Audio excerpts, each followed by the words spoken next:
Pues nos arrancamos con la sesión número 5 de este grupo de estudio. Está enfocada en la infraestructura global y también vamos a dar un repaso a nuestra configuración de usuario para poder afinarla otro poquito más. Entonces, sin más preámbulos, vamos a ir en la materia.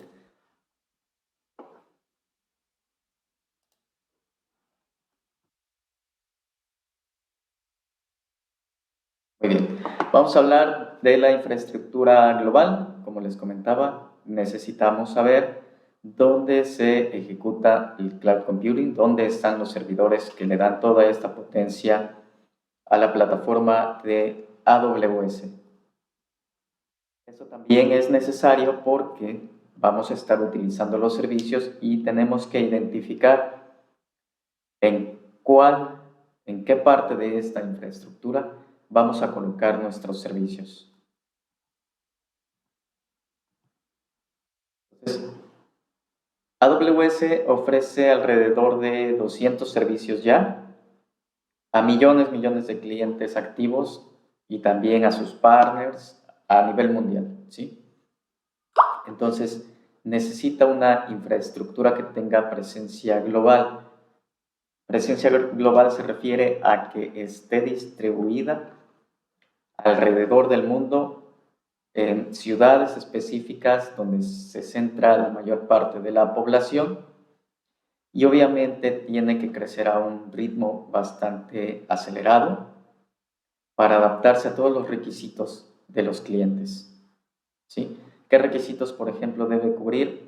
Una menor latencia, es decir, que a través de su infraestructura sea incluso más veloz que la infraestructura pública de Internet, por ejemplo, que tenga mayor rendimiento, es decir, cada vez con equipo de cómputo, procesadores, memoria, etcétera, etcétera, más avanzados, y que obviamente nos dé una garantía de disponibilidad y de seguridad. Entonces, todo esto es lo que requiere AWS brindarnos a través de su infraestructura, ¿sí? Entonces, aquí en el mapa podemos ver algunas ciudades del país. Justamente estas son las ciudades donde está físicamente la infraestructura de AWS. Y si ven ustedes en el mapa también hay unas conexiones, una pequeña red. Esto es, aquí es donde viven propiamente los data centers y están todos ellos conectados de alguna manera. Esta infraestructura tiene algún orden, ¿sí? Ellos le denominaron regiones, zonas de disponibilidad y edge locations. Estos son términos que debemos nosotros conocer y aprender. Son términos que van a venir también en el examen de certificación. Entonces, la infraestructura está organizada en regiones, en zonas de disponibilidad y en edge location. Vamos a ver cada uno de estos términos. Las regiones son la categoría geográfica más alta, es una extensión amplia de terreno y dentro de cada región vamos a tener las zonas de disponibilidad que las vamos a ir definiendo. Entonces, cada región es una extensión de territorio bastante amplia y está diseñado con la idea de estar aislado, de alguna manera, de las demás regiones. Aislado en términos de los recursos que utilizan, ¿sí? Obviamente hay comunicación entre las distintas regiones, pero cada una de estas regiones es totalmente independiente a la otra. En ese sentido, esto nos va a brindar cierta tolerancia a fallos y una mayor estabilidad de los servicios, ¿sí?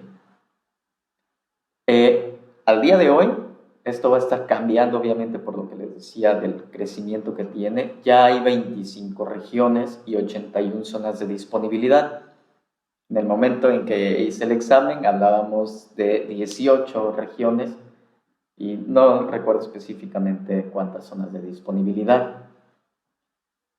La idea es que, a diferencia de otras infraestructuras de otros proveedores de servicio, AWS a través de su infraestructura le dé una tolerancia a fallos mucho mayor, y esto lo va a lograr a través de zonas de disponibilidad.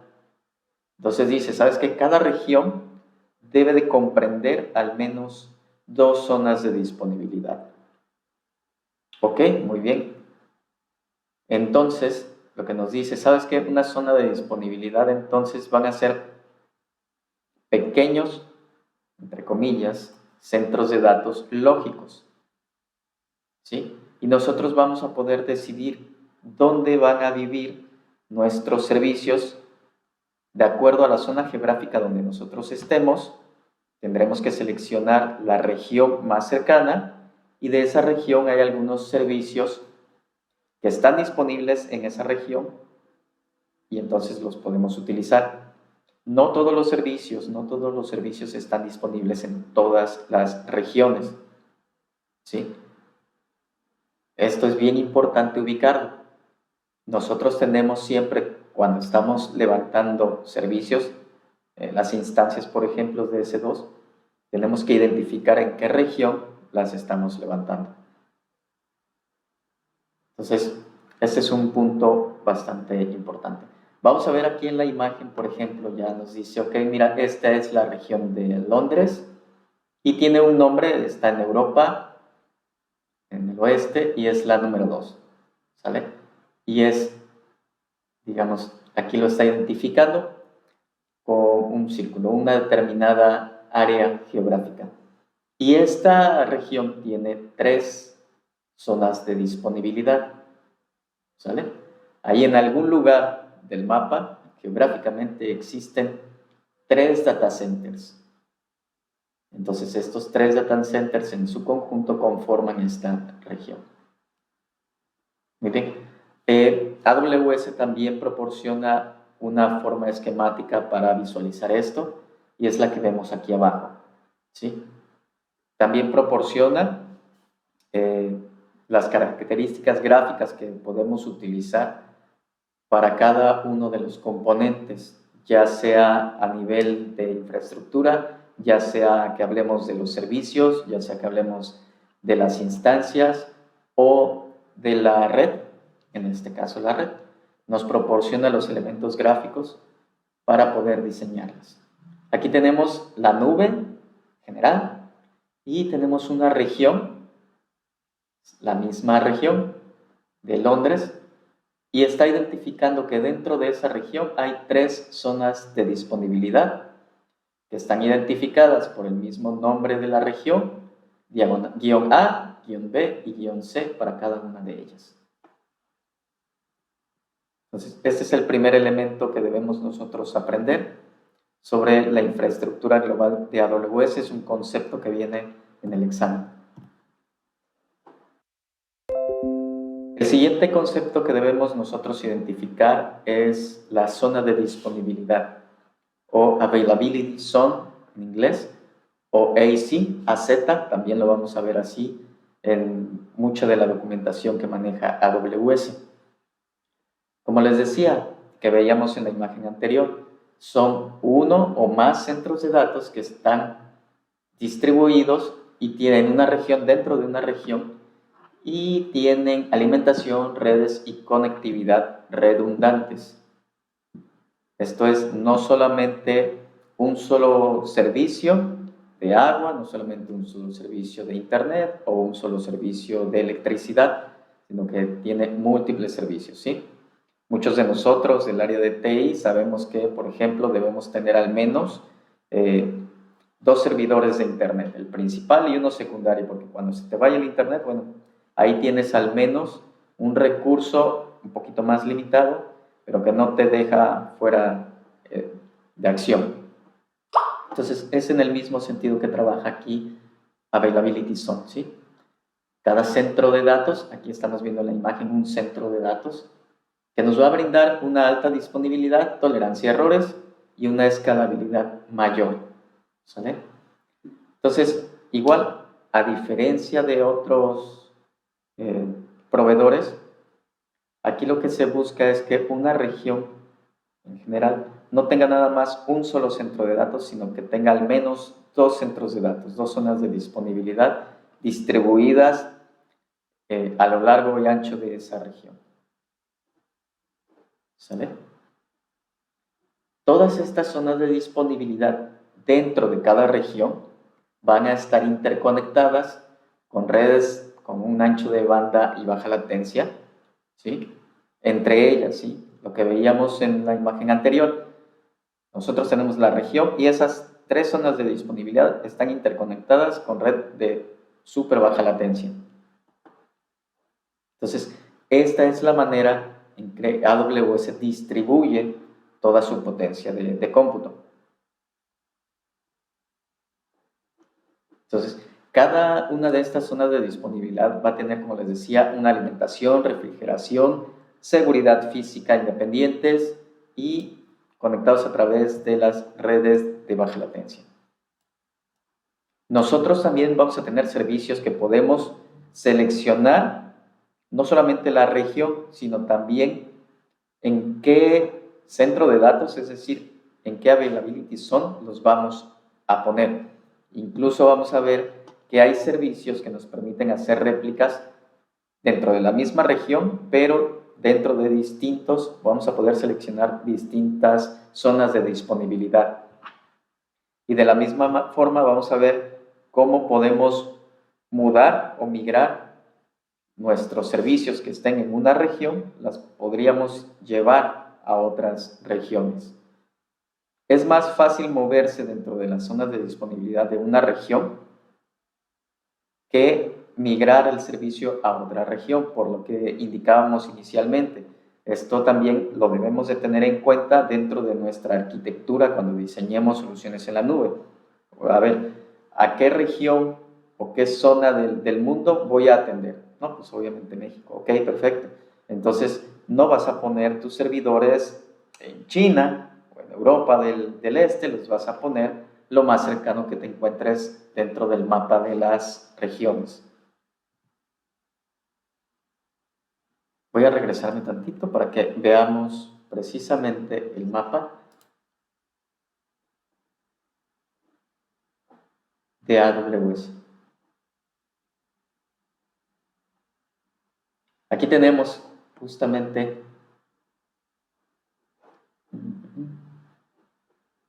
los lugares donde nosotros vamos a poder escoger estas zonas de disponibilidad dentro de las regiones.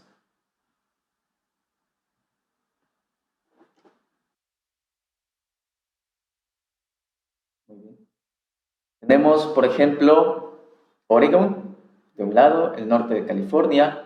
Tenemos aquí regiones específicas para el gobierno de los Estados Unidos. Obviamente en esas no nos podemos conectar. Ohio, y de este lado tenemos Virginia del Norte. Generalmente nosotros vamos a estar poniendo nuestras soluciones en esa región de Virginia del Norte, la cual tiene 6 zonas de disponibilidad y es la que tiene prácticamente todos los servicios de AWS. Hay servicios que se lanzan, servicios que se van agregando, modificando algunos, o que se van haciendo más robustos. Esta es la primera zona, la primera región, perdón, donde se tienen disponibles. Muy bien. Vemos, por supuesto, en México no hay una región. Sí la hay en Sao Paulo, pues para cubrir toda Sudamérica. Nosotros estamos cubiertos, de acuerdo a AWS, pues por las regiones de América del Norte.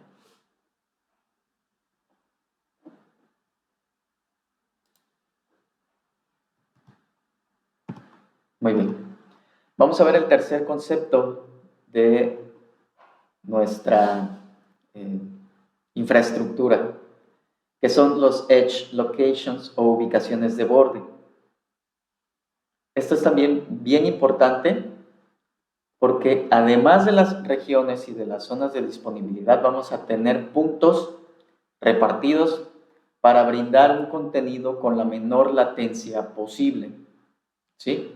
Es decir, a lo mejor tenemos algunos servicios que están disponibles allá en Virginia, donde está nuestra zona de disponibilidad, pero necesitamos que tengan una baja latencia. Ok, lo que está haciendo AWS es acercando los centros de datos a las zonas con mayor densidad poblacional, y entonces está poniendo ahí pequeños centros de datos, pero que no son tanto o propiamente suyos, sino que son de los partners de AWS. Se está asociando sobre todo con las telefónicas o los prestadores de servicios de Internet para utilizar la infraestructura en conjunto y de esa manera no tener que pasar por la infraestructura pública, sino a través de canales dedicados. Y aquí, por ejemplo, el año pasado pusieron una de estas Edge Locations en Querétaro, justamente.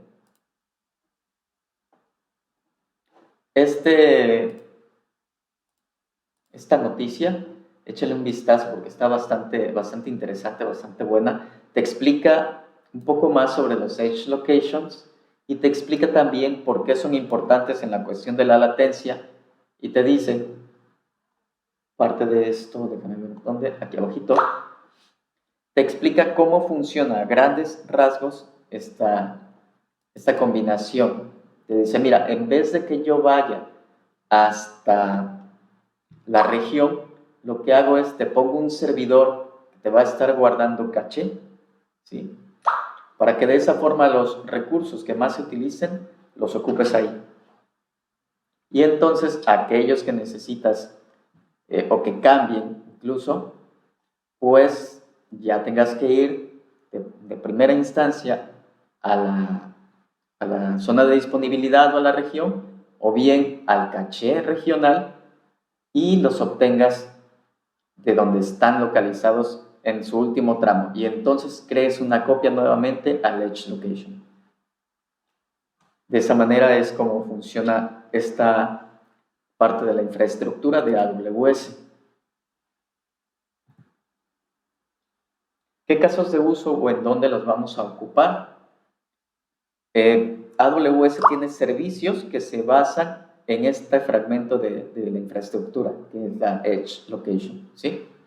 Vamos a conocer más adelante sobre CloudFront, que es nuestro servicio de Content Delivery Network.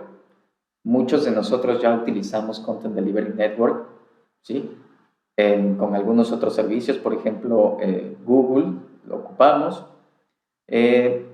Cuando nosotros necesitamos o utilizamos las plantillas de Angular, por ejemplo, ya vienen varios CDNs, ya no tiene que ir a nuestro servidor a consumir nuestro ancho de banda o nuestros recursos, sino que ya va a repositorios CDNs, que ya tienen caché, que ya tienen todos esos recursos disponibles y nos lo hacen llegar acompañado con nuestros recursos de nuestras páginas web, por ejemplo.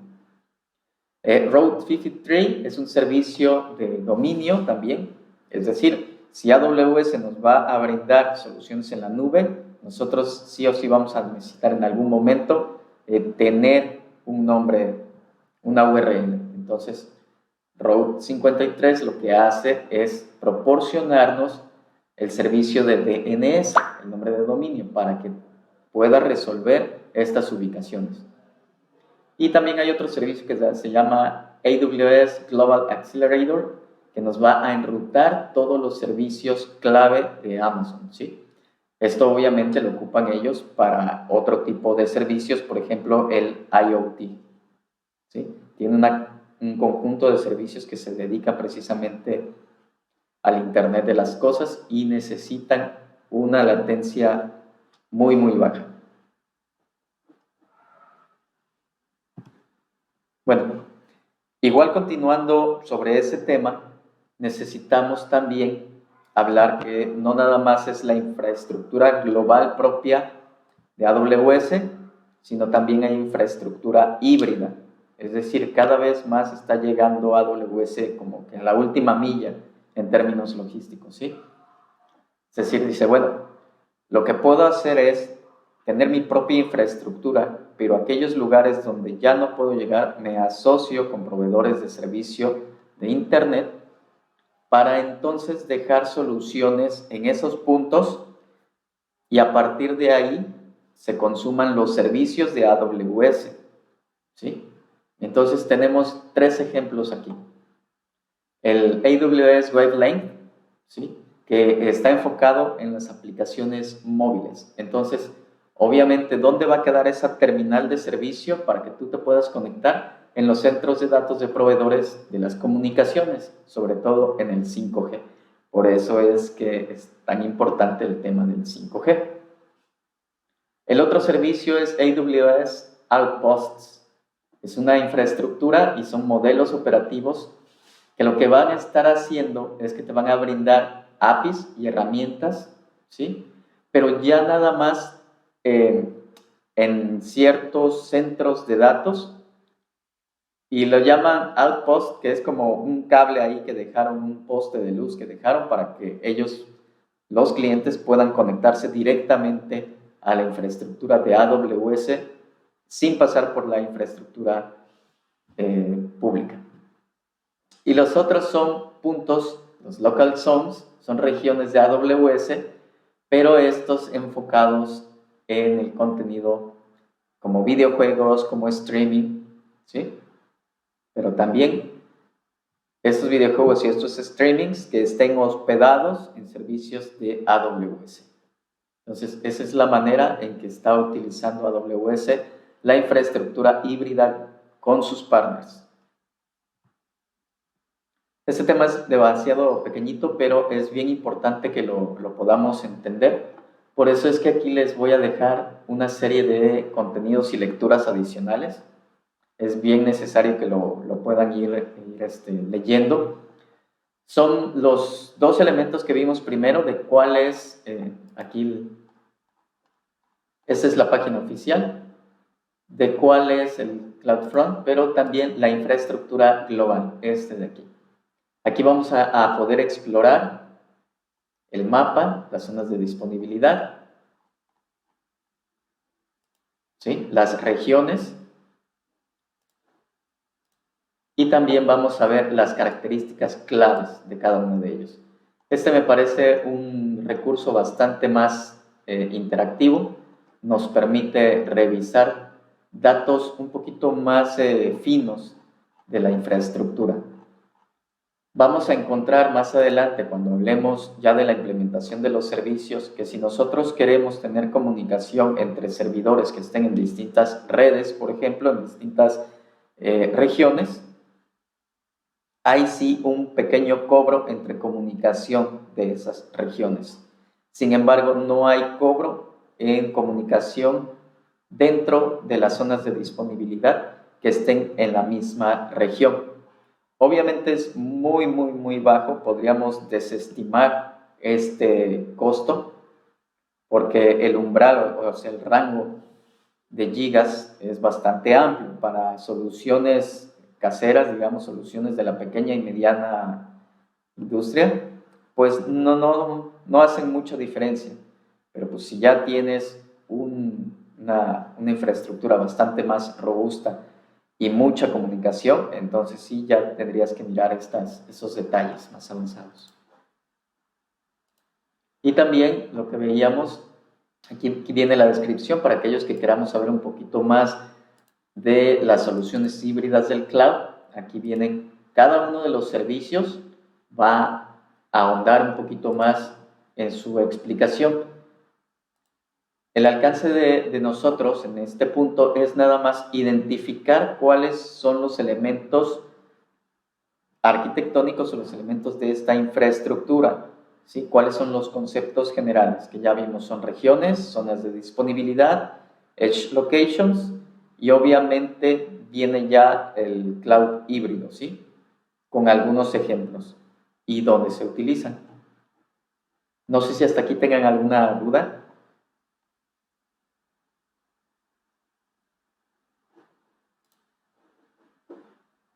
No, ninguna. Todo 100, perfecto, perfecto. Entonces vamos a pasar al otro tema. Gracias.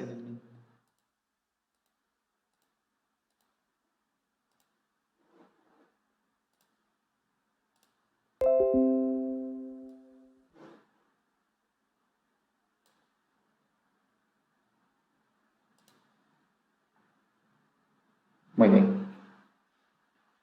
La segunda parte de la sesión de hoy es continuar el aspecto práctico, ¿sí?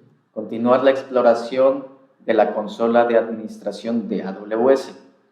Y para ello, una de las formas también más recomendadas es utilizar uno de los servicios principales de AWS, que es el Identity and Access Management. Identity Access Management, o IAM, o IAM, es un juego de palabras en inglés, obviamente, está enfocado en toda la seguridad de accesos, el control, la administración y control de la seguridad de accesos. Entonces, esta seguridad la puedes administrar tú, la puede administrar tu equipo y a su vez la pueden delegar y pueden tener reglas de administración y todo esto. Ahorita, para entrar un poquito en materia, lo que vamos a hacer es uso de IAM para configurar nuestra cuenta raíz, ¿sí? Como es bastante extenso el tema y generalmente todos los servicios están interrelacionados, a medida que vayamos avanzando en los servicios, vamos a ir retornando a los puntos de contacto, por ejemplo, en este caso con IAM. ¿Ok? Revisamos entonces los conceptos principales o los conceptos básicos. ¿Qué es IAM? Como les decía, es un servicio web de AWS, ¿sí? Básicamente todos son servicios web.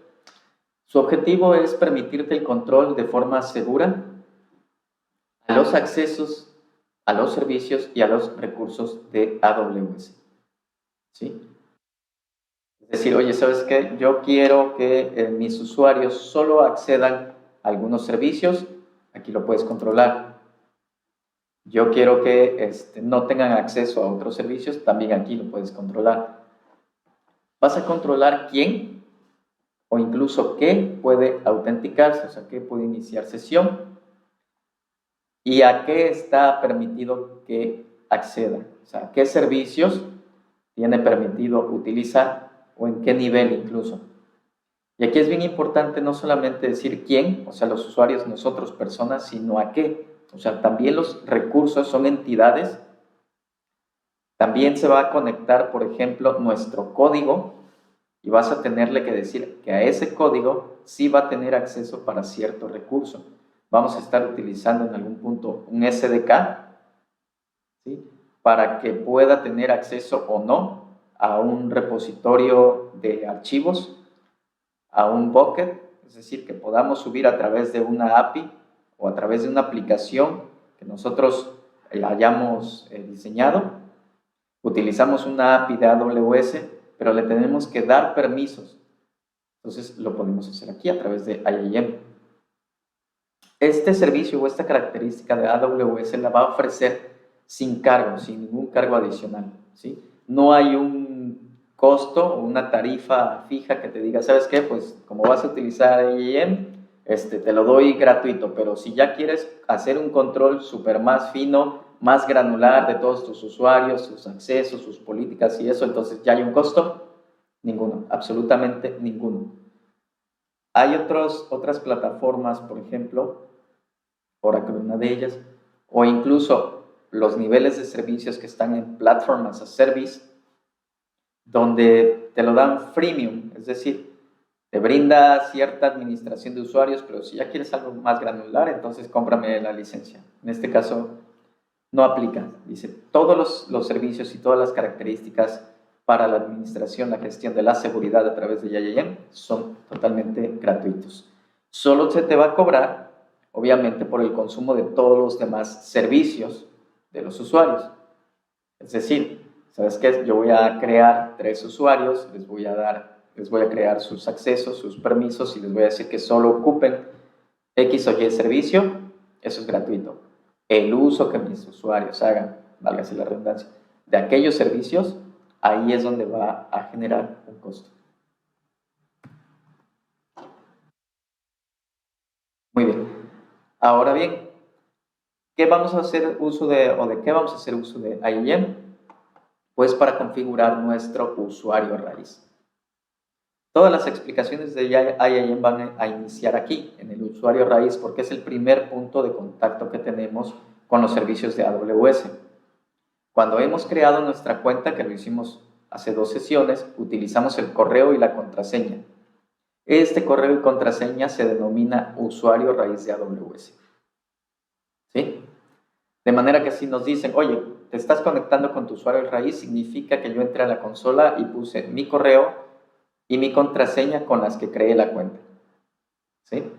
Esta cuenta tiene full access y nunca lo va a perder sobre los servicios y recursos. ¿Sale? Sin embargo, no deberíamos estar utilizando este usuario para las tareas de administración, las tareas cotidianas. Si estás en una empresa, lo ideal es que creas la cuenta y el CEO, el manager, el gerente o el director de TI guarda ese usuario raíz y te va a crear al menos un usuario administrador total, ¿sí?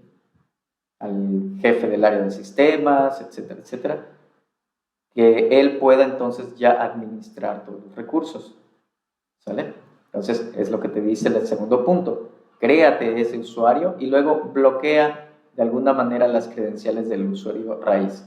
Es decir, resérvalas, ¿sale? ¿Para qué si lo vamos a utilizar? Por ejemplo, cuando quieras ver tu facturación, ¿sí? Si no le quieres dar ese permiso al usuario administrador para que solo se enfoque en las tareas que le competen, tú tendrías que estar utilizando tu usuario raíz.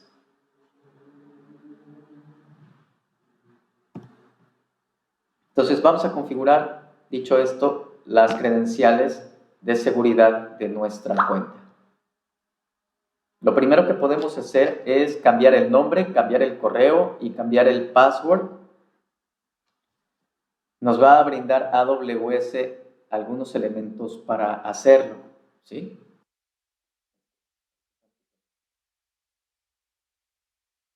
Vamos a verlo en la práctica.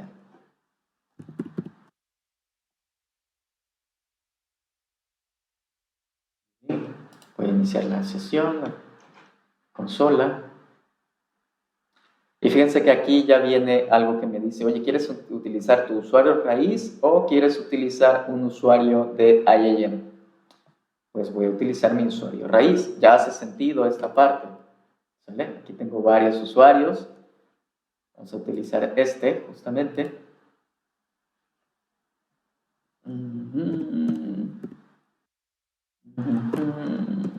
A ver si esto es correcto.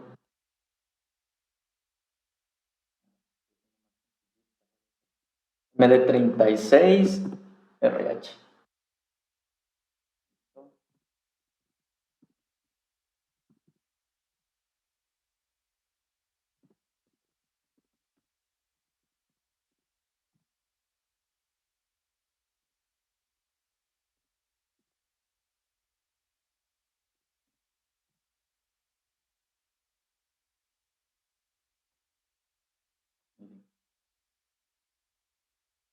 Entonces, aquí, donde dice Super User, yo puedo administrar mis credenciales de seguridad.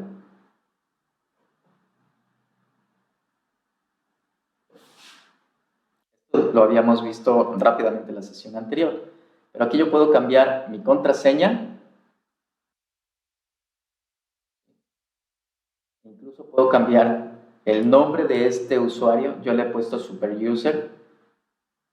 Puedo cambiar con qué correo voy a ingresar. Si, por ejemplo, sabes que lo creé yo, pero me dice, no, pues mira, vamos a delegarlo y tiene que ser otra persona que haga uso de este usuario root. Ok, sin problema, aquí lo podemos delegar para que a este segundo correo le lleguen todas las notificaciones. Y obviamente puedo cambiar la contraseña aquí. Y listo. Que es esta parte que les estoy presentando de este lado. Digo, vamos a abreviarlo un poquito porque pues obviamente sería un tanto ocioso hacer este cambio de contraseñas.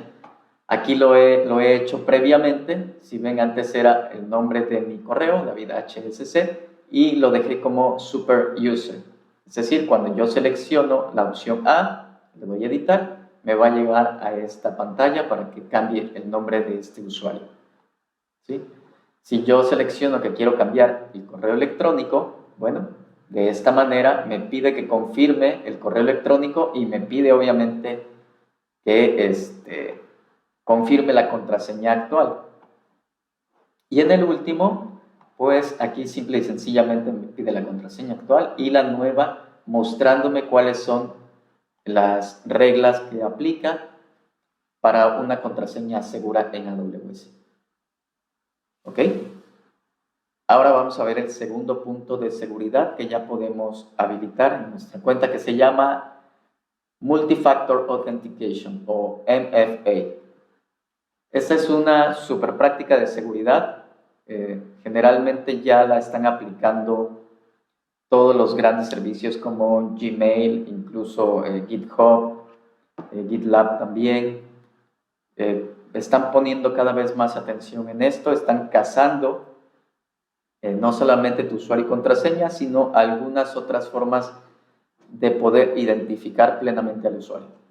Lo que hace es agregar una capa adicional de protección, es decir, ya no solamente basta con que tú tengas o tú te sepas tu usuario y contraseña, que es el primer factor, lo que el usuario sabe, sino que también a través de otro canal distinto te van a mandar una clave y ese es el segundo factor.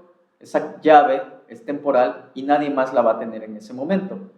Entonces, de esa manera tienes dos factores en este caso. Uno es lo que el usuario sabe y el otro, lo que el usuario tiene en su poder, ya sea un token físico o en este caso un token digital temporal. ¿Sí? Estos múltiples factores pues, nos van a ayudar a tener una mayor seguridad en nuestras cuentas. Sobre todo es recomendable habilitarlo para las cuentas empresariales, donde sí se nos puede filtrar por ahí el usuario. A lo mejor, por ejemplo, lo podemos utilizar también en un esquema de separar el acceso y decir, ¿sabes qué? Sí va a haber un usuario que va a tener el usuario y contraseña, una persona que ya lo tiene a resguardo, pero cuando quiere ingresar, el token se lo tiene que dar a una segunda persona.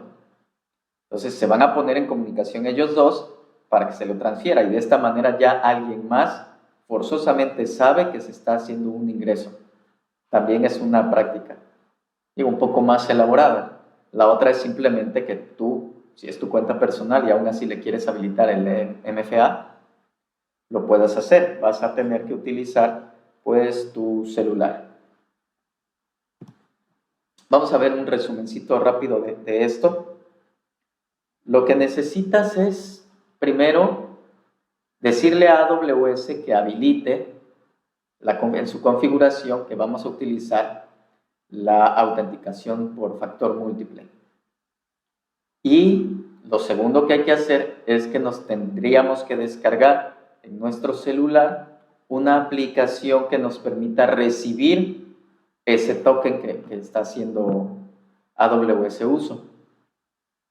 Bueno, entonces primero habilitamos en AWS el MFA, después descargamos e instalamos nuestra aplicación en el celular y luego la vamos a enlazar con AWS. Para ello, AWS nos brinda este código QR. Nosotros lo escaneamos con nuestro celular y entonces ambas partes ya se sincronizan. ¿Sí? Ya saben quién tiene que enviar y quién tiene que recibir. Y una vez que sucede eso, nos va a mandar dos códigos de prueba para validar que estamos recibiendo esa información, los cuales vamos a tener que ingresar y con esto configuramos nuestro entorno. ¿Sí?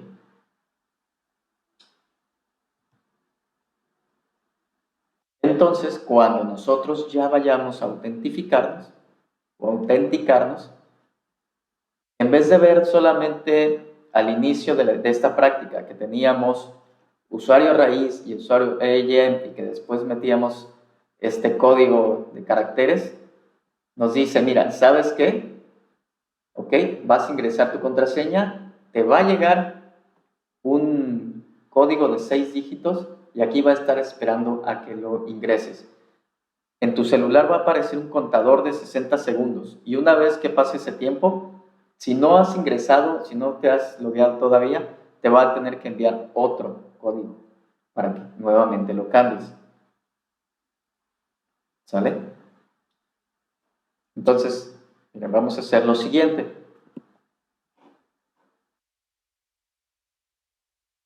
Voy a cancelar esto.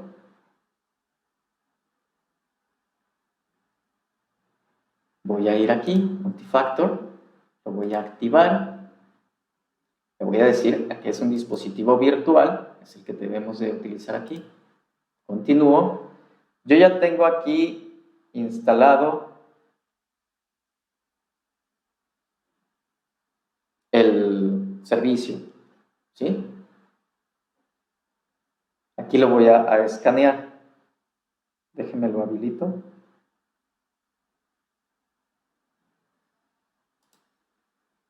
Muy bien, ahí está.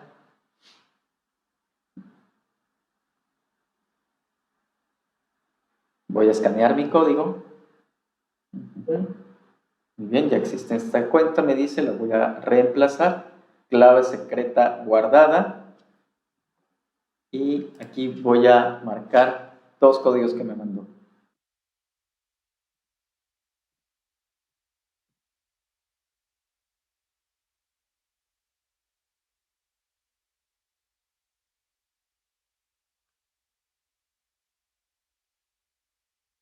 Segundo.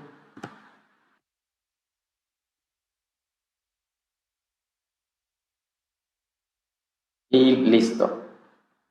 ¿Sí? Los códigos los recibí en mi celular y los fui ingresando aquí. Y está listo. Está habilitado. ¿Puedo tener varios? Sí, sí puedo tener. Ahora voy a cerrar sesión. Iniciar nuevamente la consola. Usuario raíz.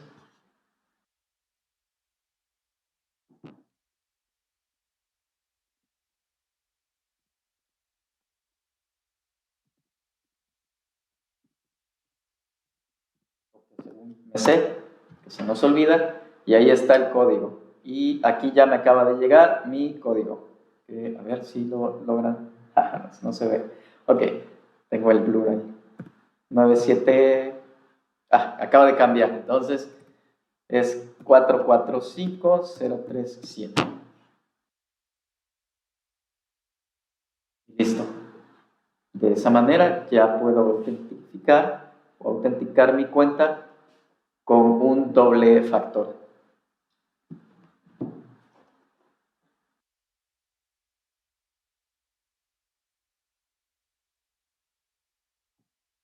Muy bien. ¿Qué otras cosas podemos hacer y que son interesantes? ¿Cómo configuramos una URL de inicio de sesión? ¿Sí? Porque nosotros podemos poner una URL y se la podemos dar a nuestros usuarios IAM y decirle, mira, no te voy a dar mi número de cuenta por cuestiones de seguridad. El número de cuenta viene asociado aquí.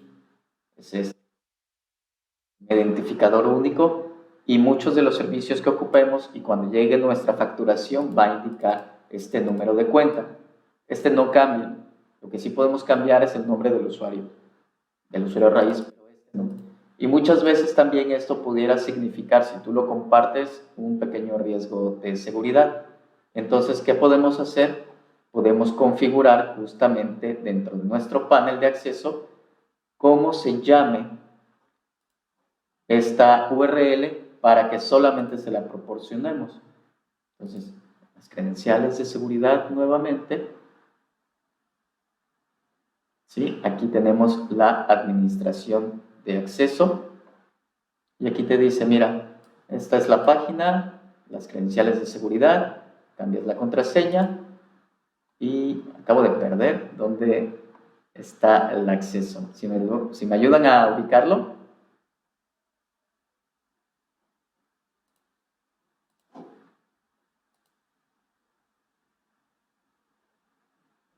Ahorita lo ubico rápidamente, si no.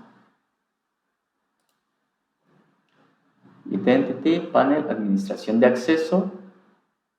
Aquí debería estar, panel de IAM. Vamos a ver, no lo cierra.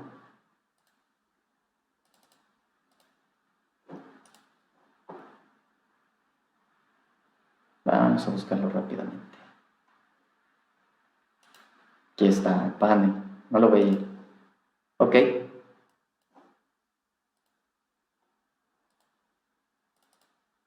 Un poquito más amplio.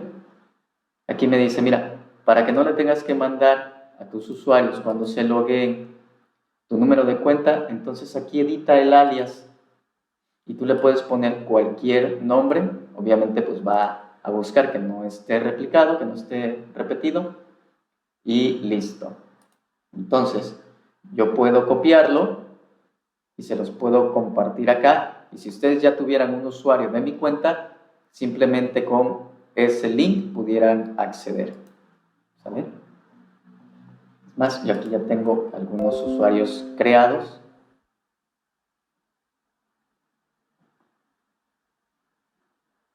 Tengo varios. Aquí pudiera crearles algunos a ustedes. Vamos a hacer la práctica de volar. Sí, todavía nos da tiempo.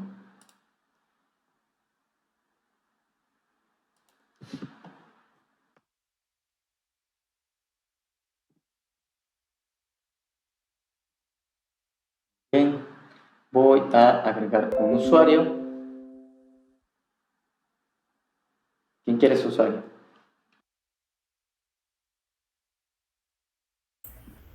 Yo lo quiero. Sale, Martín. Ok. Aquí, por ejemplo, te voy a decir que solo tengas acceso a la consola de administración y una contraseña personalizada que le vamos a poner.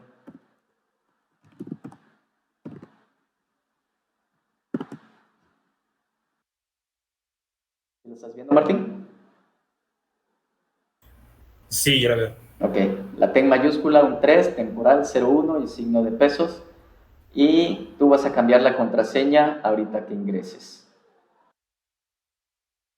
¿Qué permisos te vamos a ofrecer? Ahorita de prueba, digo, los voy a retirar obviamente, como el full access. Y puedo darle algunas etiquetas. Estos son como los tags o los hashtags. Environment. Desarrollo. O incluso le puedo poner equipo de trabajo. Igual, puedo decir que este es el equipo A. Desarrollo. Y listo.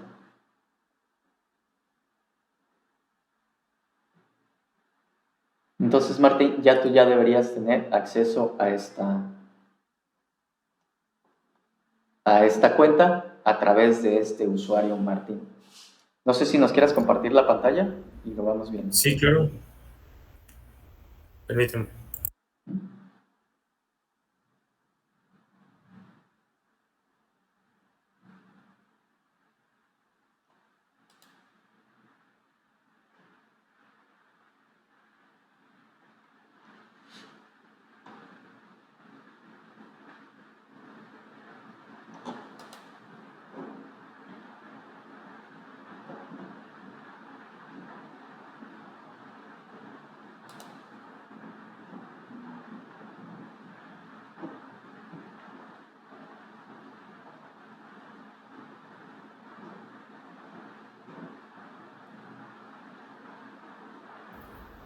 Listo, se puede ver, ¿verdad? Sí, ahí lo estamos viendo. Sí, ok. Accedo con el link que envías. Así es.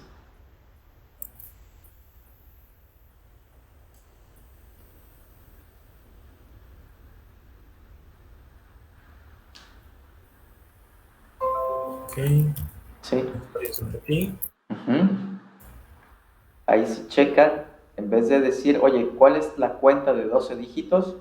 No hubo necesidad, nada más agrega automáticamente el alias. También eso podemos hacer. Si no tenemos el link, no sabemos la cuenta, le podemos agregar un alias que nos permita identificarlo más fácilmente y listo. Ok. Ya le di iniciar sesión. Ahorita, no sé, supongo que tarda un poquito. Va súper rápido. Ahí está. Te dice, mira, tienes que cambiar la contraseña. Ok.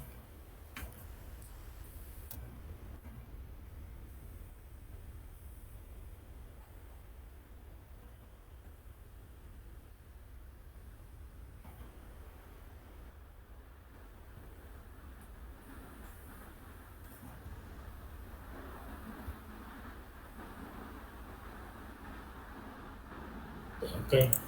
No cumple con las... Mayúsculas, minúsculas, más de 8 caracteres, signos de símbolos especiales.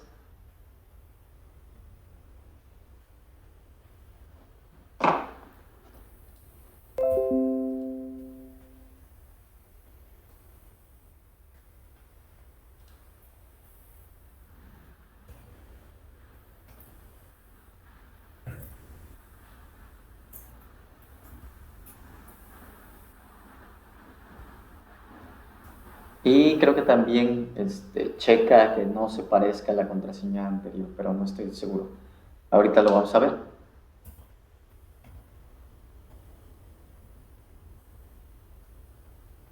Listo. Excelente.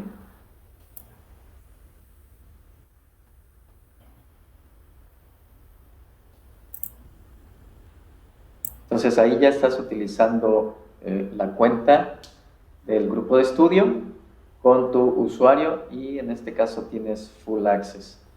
¿Sí?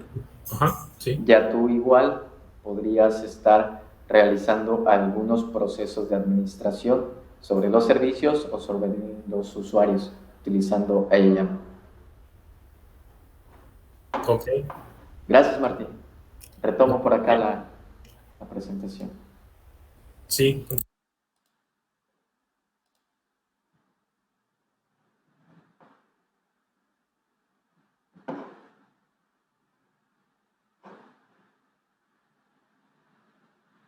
Muy bien. Entonces, ya vimos aquí lo práctico y lo fácil que es crear usuarios. Obviamente aquí Martín ya ingresó. Me dice la fecha de creación. Yo puedo generar algunas políticas, puedo hacer más acciones sobre su usuario. En este caso nada más como demostración. Lo hemos creado. Pero también puedo ver que su última actividad fue hace 2 minutos. Ya puedo rastrear también esto. Entonces, retornando aquí a la presentación, me salté un poco. Lo que vimos en la creación y configuración de un usuario IAM es los detalles del usuario, es decir, con qué nombre, qué tipo de acceso le voy a dar. En este caso, solo le di acceso a través de esta consola web. Hay usuarios que los vamos a estar generando para que ingresen de una forma programática, es decir, a través del código, ya sea de un SDK, la consola de línea de comandos o alguna API de AWS que podríamos ver más adelante. En este caso, queremos que sea la persona, el usuario final, quien ingrese a AWS. Le dije también que le iba yo a poner una contraseña y que la cambiara. Finalmente, establecer los permisos. Le di un grupo de permisos que había creado expresamente. Vamos a ver todo esto a fondo más adelante. Las etiquetas para poder identificar no solamente con los datos que nos da AWS, sino con nuestros propios valores, algo que nos haga sentido a nosotros. Posteriormente, solamente revisar cuáles son todas estas configuraciones que se realizaron y listo, crear el usuario y ponerlo a disposición. Por último, las políticas de contraseñas que nosotros podemos modificar son estas que ven en pantalla. Podemos establecer una longitud mínima de caracteres. Podemos hacerlo tan complicado o tan sencillo como necesitemos. En este caso, podríamos exigir una mayúscula, que tenga al menos una minúscula, que tenga al menos un número, un carácter especial, que no pueda utilizar las contraseñas, el último punto, por ejemplo, que el usuario pueda cambiar o no sus contraseñas y también ponerle tiempo que caduquen o no estas contraseñas para que el usuario tenga que renovarlas, ¿sí? Estos nuevamente son detalles, políticas de contraseñas que nosotros podemos ver aquí dentro del conjunto de actividades de AWS, dentro del conjunto de servicio de IAM. No sé si al momento tengan alguna duda.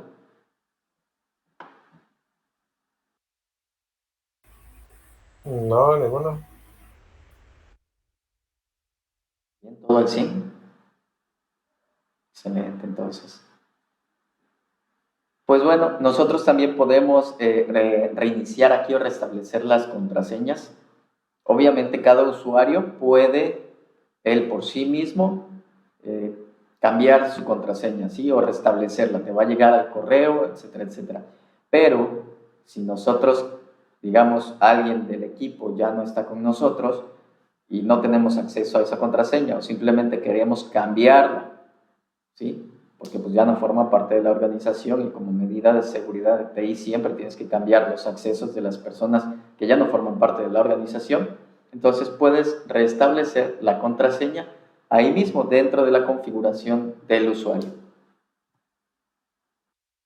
Pues esto sería todo por mi parte el día de hoy en los temas de infraestructura global de AWS y de la configuración de nuestros usuarios a través de AIM, de la configuración del usuario root.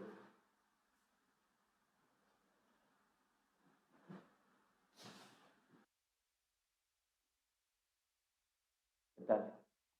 ¿Todo al 100? ¿Todo bien?